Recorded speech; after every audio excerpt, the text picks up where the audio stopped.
Hey everyone, tonight we're drifting somewhere ancient and strangely quiet.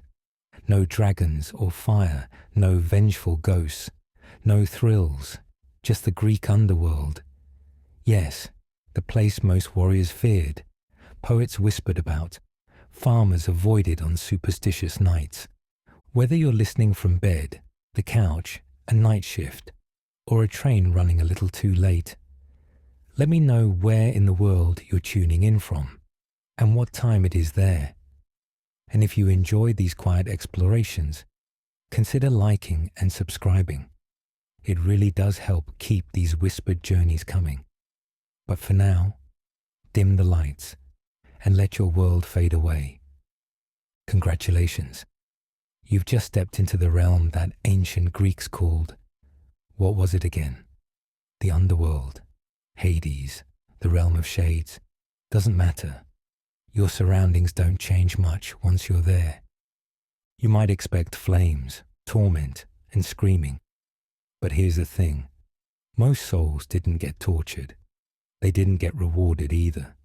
They got forgotten. That's right. The Greek afterlife wasn't hell. It was a grey, flat plain where most drifted without memory, without direction, without even a name. Not fiery, not peaceful, just utterly boring, forever. A few got lucky. Elysium, the Isles of the Blessed. A few got unlucky. Tartarus, a punishment-filled abyss. Most, they walked among the Asphodel Meadows, grey, quiet, endless. Tonight, we're not going to fight demons or light torches. We're going to take a sleepy, curiosity-driven tour. We'll meet the ferryman Karen, step softly across rivers that blur your memories, and sit in judgment with gods who care more about balance than justice. And we'll ask, why wouldn't you last a single day here? Why would any part of you long for mere existence when this is all you'd ever have left? But don't worry, this is a bedtime story, not a horror show. No sudden jolts, just measurements of stillness, monotony, and quiet unease. You're here, you're safe, you're not a shade. So let's walk. Let's start at the edge. In the Greek world, death didn't mean disappearing. It meant traveling. Every soul, no matter how rich or poor, started the same way, by crossing a river. That river was called the Styx. To get there, you'd be buried with a coin, usually placed under your tongue or over your eyes. It was your ticket, and without it, you couldn't ride. The coin was payment for the ferryman. His name was Charon. Now, Charon didn't speak much. He wasn't cruel, but he wasn't kind either. His job was to row you across, and that's what he did. Back and forth, forever. The river Styx wasn't made of water. Not exactly. It was something darker. The Greeks said it was so sacred. Even the gods swore oaths on it. If a god broke an oath sworn on Styx, they were punished. Not in Tartarus, but in Olympus, where they'd be silenced and exiled for years. That's how serious the Styx was. Even immortals respected it. Once you crossed, you'd reach the gates, guarded by a dog, but not just any dog. Cerberus had 3 heads. Some say he had a serpent's tail. Others say snakes grew from his back like bristles. He wasn't there to bite. He was there to block. He let you in, but never out. And once you were past him, things got quiet. Very quiet. The underworld wasn't just one place. It was many, a whole layout.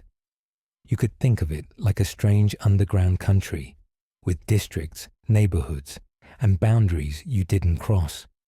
There were 5 rivers. You already know Styx, the river of hatred and binding oaths. Then came Lethe, the river of forgetfulness. If you drank from Lethe, your memories faded.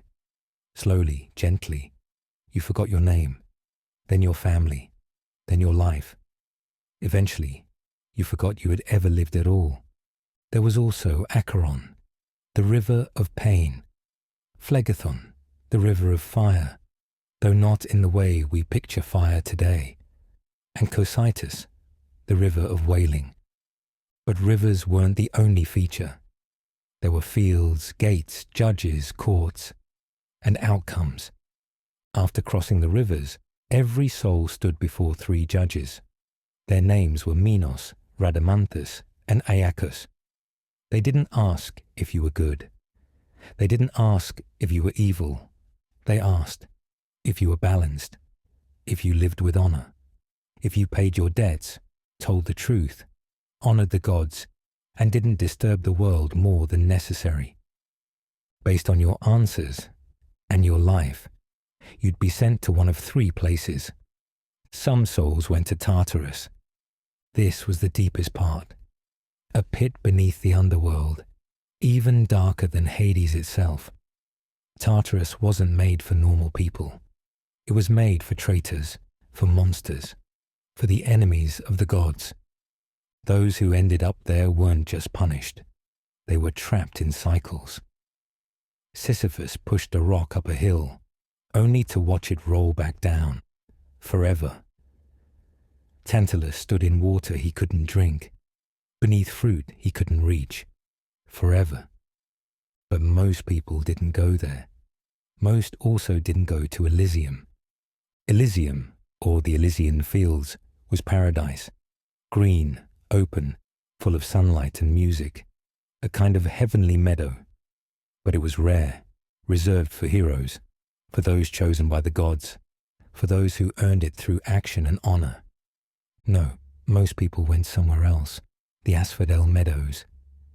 This was the neutral zone, a wide grey plain where ordinary souls drifted, not suffering, not rejoicing, just there. They wandered without memory, without pain, without identity. Imagine a field that stretches forever, under a sky that doesn't move, with air that doesn't stir. You walk. You forget why. You forget who you were. You just walk. That was the fate of most people. Farmers, sailors, servants, scribes. They lived, they died, and they drifted. It wasn't cruel, but it wasn't kind either. And that's what made the Greek underworld different. It wasn't dramatic. It wasn't loud. It was quiet, chillingly quiet, and it was final. There was no leveling up, no appeals, no second try. Once judged, that was it. A few myths told of souls returning, but always temporarily and always at great cost. And so, most stayed, in meadows that didn't bloom, on paths that didn't end, with names that slowly faded until they meant nothing. From above, the underworld seemed organized, but inside, it was deeply strange. A place of stillness, a place where even time itself felt tired. And now that you know the layout, we can begin our tour properly. Let's meet the judges next.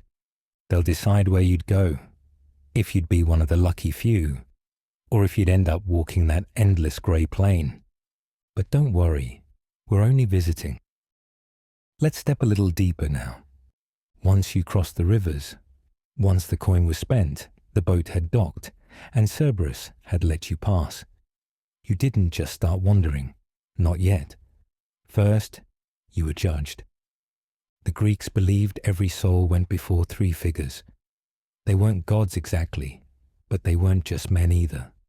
They were once kings, powerful rulers from ancient myth, chosen by the gods to sort the dead. Their names were Minos, Rhadamanthus, and Aeacus. Each had a role. Aeacus judged the souls of Europeans. Rhadamanthus took care of Asians. Minos had the final say when things weren't clear. They sat together in a hall, no throne, no crown, just a space that waited for you. There was no one to defend you, no lawyer, no speeches, just your life, every action, every decision, every moment that tipped the scale one way or the other. But here's the strange part. You weren't judged on whether you were bad. Not really. You were judged on balance. Did you honor your promises? Did you perform the proper rituals? Did you respect your parents? Did you live your life in harmony with the world? Or did you push too hard, take too much, or disrespect what should not be touched? This wasn't heaven and hell. It was accounting. The scales didn't tip because you lied once or lost your temper. They tipped if you did it too often, or without reason, or if you died with too many debts unpaid.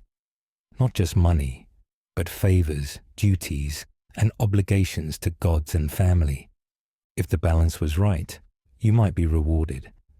A rare few were sent to Elysium, a soft, golden afterlife where the weather never changed and the music never stopped. Some even believed that if you were sent to Elysium 3 times, reincarnated, judged, and rewarded 3 times over, your soul could go somewhere higher, a place called the Isles of the Blessed, beyond even Elysium, a perfect peace. But those were the few, the very few. For everyone else, the options were more limited. If your life was full of chaos, if you killed unjustly, betrayed sacred bonds, or insulted the gods, you were sent to Tartarus. Tartarus wasn't a metaphor. It was a place, a deep chasm beneath the underworld itself. It was older than Hades. Even the gods were afraid of it.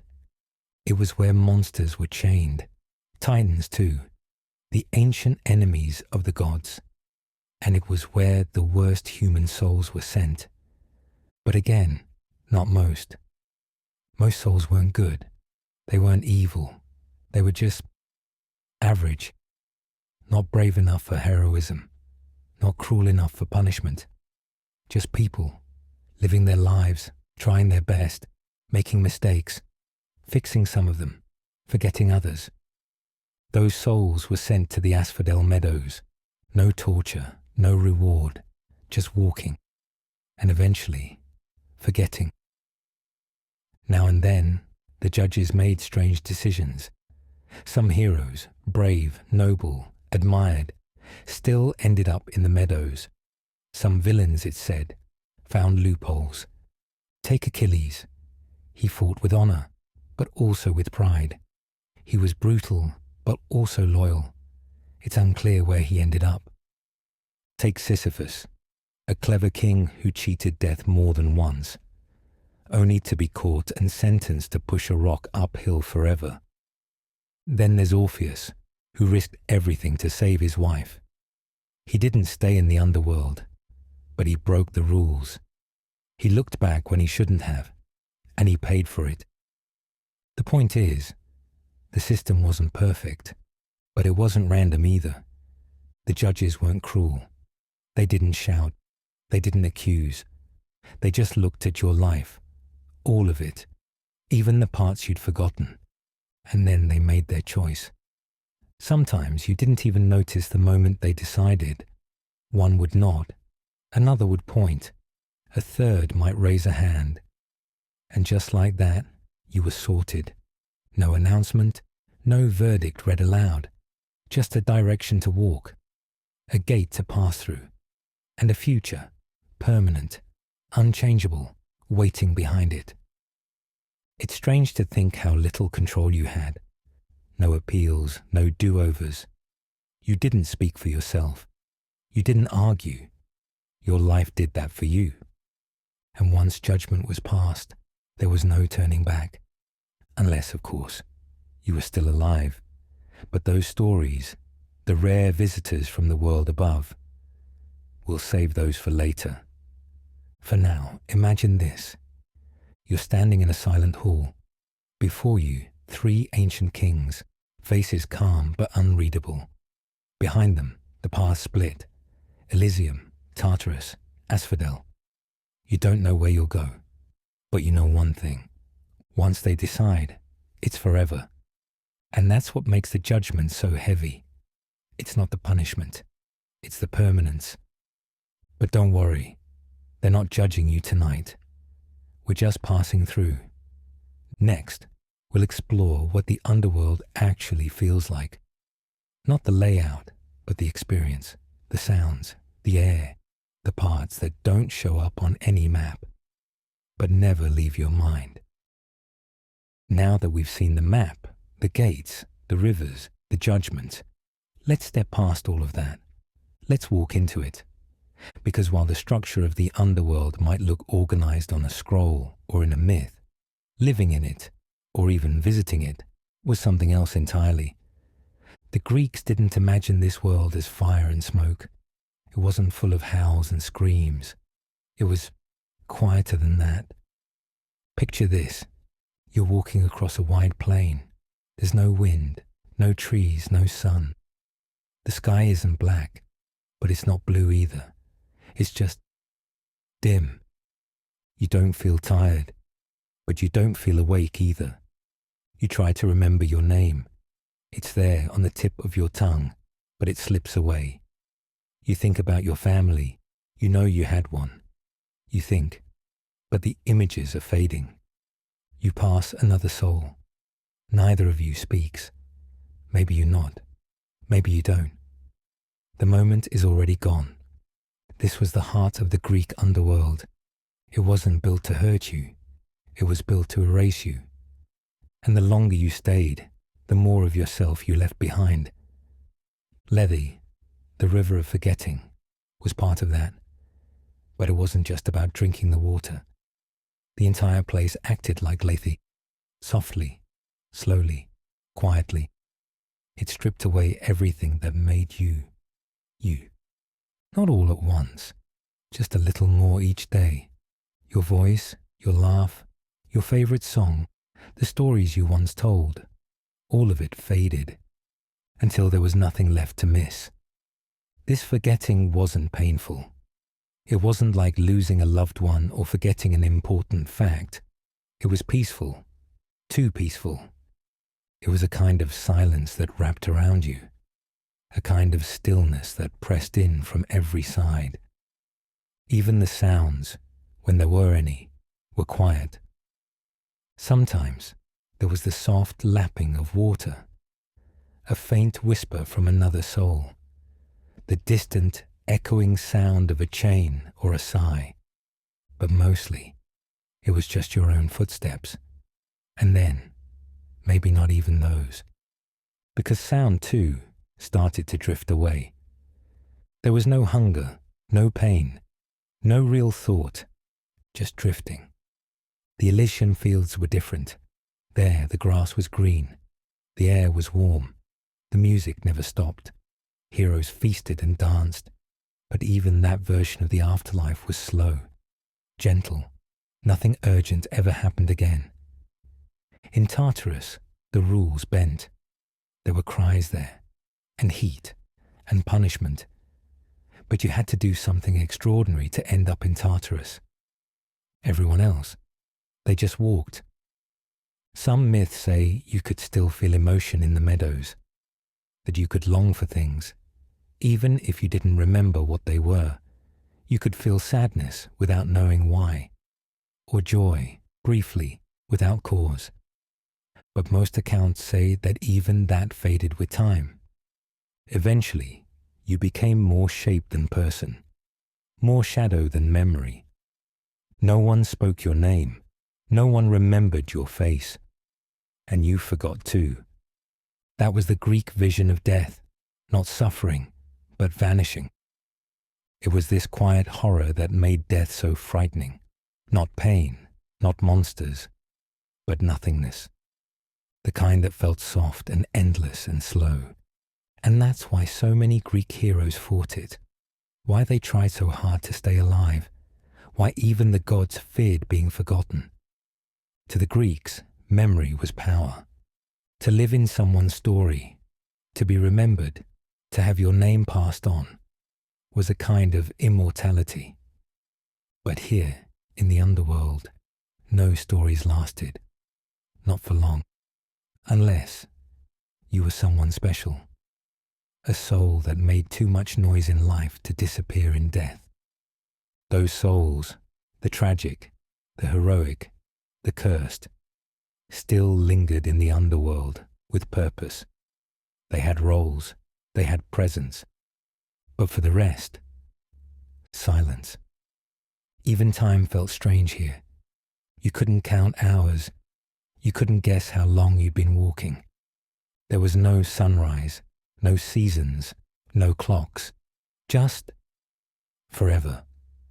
You might pass a grove that looked familiar. You might circle back unknowingly. You might sit for a moment, unsure whether you'd been walking for days or for minutes. And eventually, you'd stop asking. And just like that, you'd become part of it.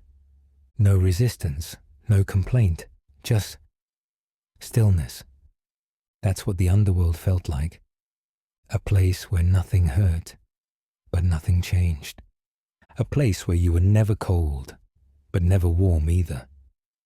Where no one was angry, but no one laughed. Where the world stood still, and so did you. And that's why the Greeks didn't want to stay. Even paradise wasn't tempting if it meant silence forever. But you're just a visitor. You still remember your name. You still know who you are. And you still get to leave. So take a moment. Let your breath slow down. Let your thoughts settle. And let's keep going. Because this underworld isn't empty. There are rulers here. Gods, monsters, souls that stayed behind, not because they were told to, but because they had no choice. Let's meet them next. Not everyone in the underworld was a soul who drifted in after death. Some lived there, some ruled it, and some were trapped. Let's start with the one in charge, Hades. He was one of the three great brothers, along with Zeus and Poseidon, who divided the world after overthrowing their father, Cronus. Zeus got the sky, Poseidon got the sea, and Hades got what was left, the underworld. It wasn't a punishment, but it wasn't a prize either. Hades didn't choose it. He accepted it, and in Greek myth, that mattered. Because Hades wasn't evil. He didn't torture the dead. He didn't chase souls. He didn't start wars. He kept order. He made sure the dead stayed dead and the living stayed out. He rarely left his realm. And honestly, he didn't want to. He had everything he needed. A vast kingdom of silence, treasure beneath the earth, and eventually, a queen. Her name was Persephone.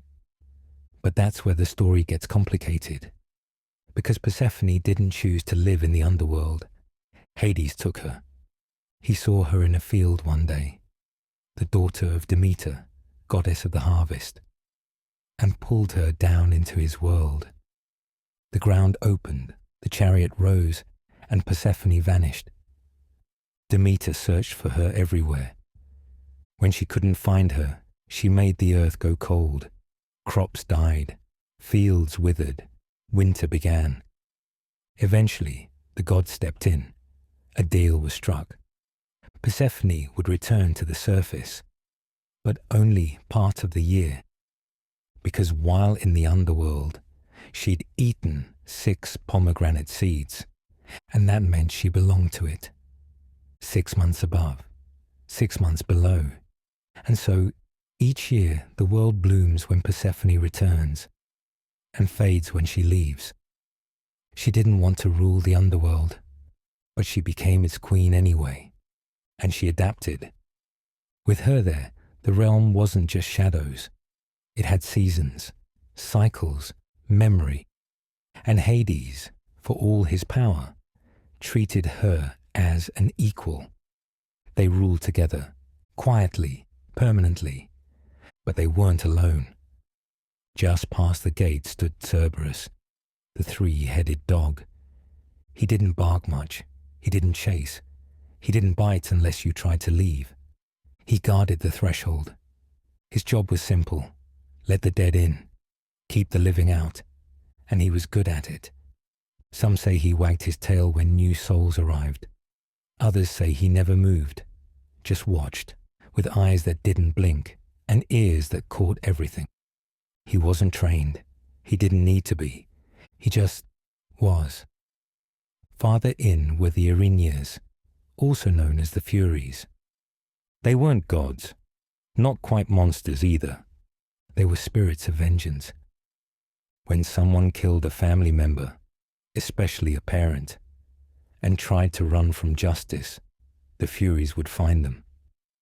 Even in death, they didn't strike fast. They didn't shout. They whispered. They followed you. They reminded you. Over and over and over until madness set in or justice was served. Some myths say they lived in Tartarus. Others say they moved freely, above and below, going where vengeance called. Then there were the prisoners, the ones who didn't walk in, but were thrown in. Sisyphus was one. He cheated death twice. First, by trapping Thanatos, the personification of death, in chains. No one could die while Thanatos was bound. The world fell out of balance. Then, when he did die, Sisyphus tricked Persephone into letting him return to the surface. Eventually, the gods had enough.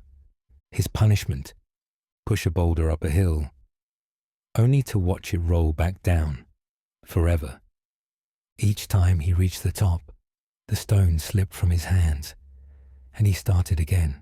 Not fast, not dramatic, just endless. Tantalus was another. He served his own son as a meal to the gods. As punishment, he stood in water he could never drink, beneath fruit he could never reach. Each time he bent down, the water receded. Each time he looked up, the branches pulled away. Hunger, thirst, frustration, forever. Ixion. He tried to seduce Hera. Zeus bound him to a spinning fiery wheel, not to burn him, just to spin. Forever. These weren't just stories of cruelty. They were warnings. Greek myths didn't use eternal punishment lightly. You had to truly, deeply break the code, not just of law, but of nature, to end up like this. And still, these souls were remembered because they moved, they struggled, and in the underworld, movement was rare. One other figure deserves mention: Hermes. He wasn't a god of death, but he had a special role, the psychopomp. That meant he guided souls, not to paradise, not to judgment, just to the door. He led them down the path, whispered the way, and left them at the gates. He didn't judge. He didn't follow. He didn't look back. He simply made sure the dead got where they were going. And then he vanished. The underworld had rulers. It had guardians. It had ghosts. But mostly, it had quiet and repetition and the soft echo of footsteps that never stopped. Now and then, though, someone broke the pattern. Someone living, someone foolish or desperate, or brave enough to try to enter the underworld and come back out. Let's meet them next, the ones who walked through the darkness on purpose and tried to return. For most souls, the underworld was one way. You came in quietly, you stayed forever. But now and then, someone broke that rule. A living person crossed into the land of the dead, not by accident, not in dreams, but fully awake, and against all warnings. Sometimes it was for love, sometimes glory, sometimes a mistake. Let's start with the gentlest one, Orpheus. He was a musician, not a warrior, not a king, but his music could move anything: birds, trees, stones, even gods. He married a woman named Eurydice, but not for long. She died, bitten by a snake, gone in moments. Orpheus couldn't let it go. So he did something no one expected. He walked into the underworld, And he didn't sneak. He didn't fight. He played. His music drifted through the darkness, floated over the river, past the gates. Cerberus stopped growling. The Furies stopped chasing. Even Hades paused. Orpheus didn't beg. He just played a song so sad, so sweet, that even the god of the dead listened. And Hades, surprisingly, agreed. He could take Eurydice back, but only under one condition. He couldn't look at her, not once, not until they were both back in the light. So they walked, her footsteps behind his, closer than a whisper, but silent. He couldn't see her, couldn't hear her, only trust she was there. They neared the exit. The sunlight touched his face, and just a few steps before they were free, he turned, just to be sure. And in that instant, she faded back into the shadows, forever. Orpheus walked out alone. He never returned to the underworld, but he never got over it either. Now, let's meet someone a little louder. Heracles, also known by his Roman name, Hercules. You've heard of his 12 labors, but the 12th was different. He was told to bring back Cerberus, alive. Not kill him, not cage him. Just find a way to drag a 3-headed underworld guard dog out of Hades, and then bring him back. No weapons, no shortcuts. So Heracles went down. Some stories say Hades let him in, as long as he didn't hurt Cerberus. Others say they fought. Either way, Heracles wrestled the beast, head by head, claw by claw. And somehow he won. He dragged Cerberus to the surface, showed him off, completed the labor. And then, unlike most heroes, he did something rare. He returned Cerberus unharmed. No tricks, no theft, just returned him. That mattered, because even in myths, honoring the underworld had consequences. Now, let's talk about a more curious visitor. Odysseus. During his long journey home from the Trojan War, he needed answers. So he sailed to the edge of the world, to the place where night begins. There he dug a trench, made an offering, called out to the dead, and they answered. He didn't enter the underworld fully. He stood at the border, but the souls came anyway. He spoke to Tiresias, the blind prophet, to his mother, whom he didn't know had died, to warriors he'd fought beside, and some he'd killed. Each voice echoed through the dark. Each one told him a little more. He stayed just long enough to get what he needed, and then left. Not everyone was that lucky. Theseus and Pirithous, 2 heroes, 2 friends, had a bold, foolish idea. They wanted to steal a goddess, not any goddess. Persephone. Their plan: march into the underworld and take her by force. They even brought thrones to sit on while they waited for the right moment. But the moment never came. The ground swallowed them. Their legs froze. Their minds blurred. And they stayed, trapped. Some say Heracles, during his trip, managed to pull Theseus free, but not Pirithous. He remained, as a warning. The underworld didn't take robbery lightly, and Persephone was not to be taken. Then there's Aeneas, hero of Roman myth, son of Venus. He too travelled to the underworld, but not to rescue anyone. He wanted guidance. Before founding what would become Rome, he sought out the spirit of his father. With help from the Sibyl, a priestess, he found a golden bough, the key to the gates, and he entered. He passed the monsters, the rivers, the judges. He met souls waiting to be reborn. He saw the pain, the glory, the weight of memory. And then he found his father. Their reunion was quiet, tender, and full of visions. His father showed him the future, the empire, the wars, the leaders still to come. And then Aeneas left, carrying that knowledge, not just of what would happen, but of what it cost. In every story, the pattern holds. Entering the underworld is possible, just barely. But leaving? That's the hard part. Those who tried usually failed. Those who succeeded were changed. Because the underworld wasn't meant for the living. Its walls don't move. Its rules don't bend. Even gods respect the boundaries. And mortals are fragile. They breathe, they fear, they love. And the underworld erases all of that. To go there and come back is like holding your breath in a place where no one even remembers what breath is. It's no surprise the Greeks feared death, but they feared forgetting even more. That's why these stories lasted. They weren't just tales of adventure. They were warnings.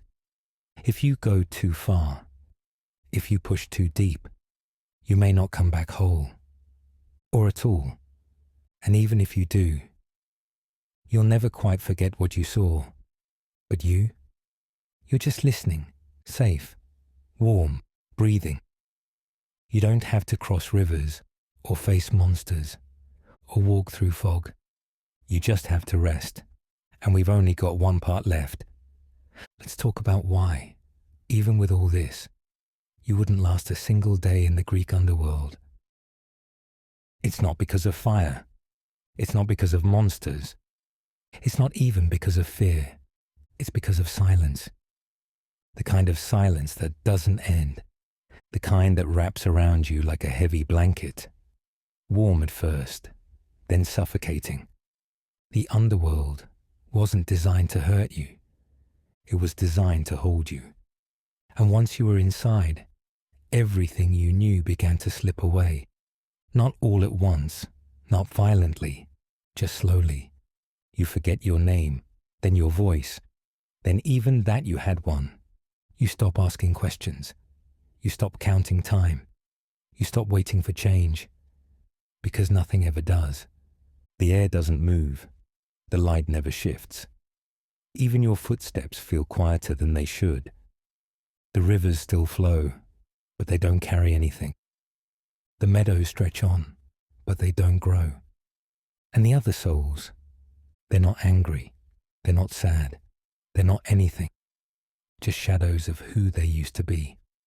You might say hi, they might nod, but the moment passes before it begins. You might remember someone, a face, a friend, but the memory slips through your fingers like sand. And that's the hardest part. It's not the punishment. It's not the judgment. It's the forgetting. Total stillness. No goals, no choices, no needs, no future. You're not in pain. You're not in joy. You're just there. And always will be. The Greeks believed most people ended up in the Asphodel Meadows. Not because they were bad, just average. Not heroic, not wicked, just normal. And that's where it really hits. Because you don't need to be evil to end up somewhere quiet. You just need to live, die, and be forgotten. And for the ancient Greeks, that was the real tragedy. Not flames, not pitchforks, just fading. That's why they carved names into stone. That's why they told stories, again and again, of heroes and villains and fools, because being remembered was a kind of second life. Even if your soul faded, your story could echo. But down here, no stories last forever. Even the famous ones, Orpheus, Heracles, Odysseus, even they left quickly. They came with purpose, and they left fast, because staying would change you. And not in a loud, dramatic way, but quietly, like fog creeping in through a door left open. You wouldn't scream, you wouldn't run, you just settle in.